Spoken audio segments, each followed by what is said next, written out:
Good morning, friends. As we celebrate this Thanksgiving Day, we might look at the passage we covered this last week, where we see John the Baptist being unlawfully executed by Herod. And it'd be easy to say, maybe we should talk about something different for Thanksgiving, right?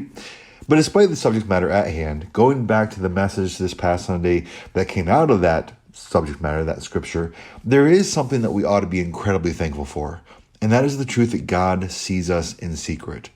Because we talked about the seeming tragedy of John's death, not just because he was killed, but the way he was killed. For a man of God who only wanted to proclaim the message that God had given him, for that man to be killed within the very prison he had spent the last several months kept within, with no last opportunity to address the people of Israel, no last opportunity to proclaim the gospel message. And when we realize that, at least as I expressed it on Sunday, it's just hard to take. But then we were reminded that God is sovereign over everything, including the time and circumstances and manner of our own deaths. And this was the death that God had ordained for John. And it was a death that was actually honoring to the Lord. And that wasn't based on anything other than the fact that even though John was hidden away in a secret place, so to speak, hidden away from public view, God still saw him. God still saw his faithfulness. God saw all that John went through for the sake of remaining faithful to him. And so God was honored. And God rewarded and is now, right now, rewarding John the Baptist in his presence. All of this reminds me of the words spoken by Jesus to the 7 churches in Revelation that he sent to those churches through the pen of the Apostle John rather than John the Baptist.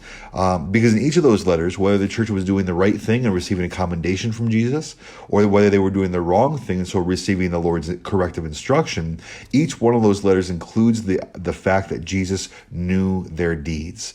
To the church in Ephesus, Jesus writes, "I know your works, your toil and your patient endurance."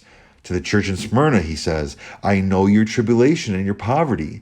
To the church in Pergamum, "I know where you dwell, where Satan's throne is, yet you hold fast my name." And on it goes.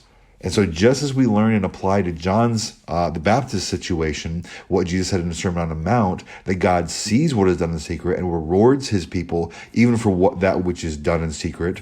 In the same way, in Revelation, we have that same idea reinforced when Jesus tells each and every one of those churches that he knows their deeds. He knows their circumstances. He knows what they're dealing with. And isn't that encouraging? Isn't that something we ought to be so very thankful for? Because we are never alone. One of the worst things about feeling like you are alone is the feeling that comes out of that loneliness, or at least goes hand in hand with that loneliness, which is the feeling that no one else can identify with you.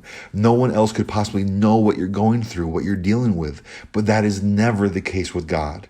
Because he knows, he sees, he knows and sees everything about you and about what you're dealing with. And on top of that, one of the reasons that the Son of God came to this earth in the flesh as a man was so that we could have the assurance that not only does he see and know what we're dealing with, but he can sympathize with what we're dealing with. As we read in Hebrews 4, since then we have a great high priest who has passed through the heavens, Jesus, the Son of God, let us hold fast our confession. For we do not have a high priest who is unable to sympathize with our weaknesses, but one who in every respect has been tempted as we are, yet without sin. Let us then with confidence draw near to the throne of grace, that we may receive mercy and find grace to help in time of need. So friends, we have a God who is great and mighty, and in his power, in his wisdom, in his very being, he is far beyond our comprehension.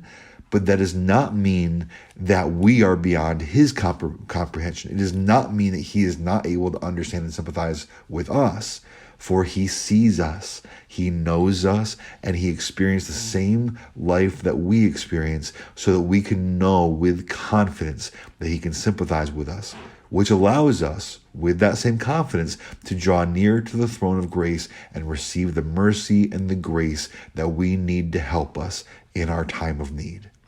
My friends, I love you. Let us be thankful for God's goodness to us today and every day. And with that in mind, I do pray that we each have a good and godly day. And as always, Lord willing, I hope to see you soon.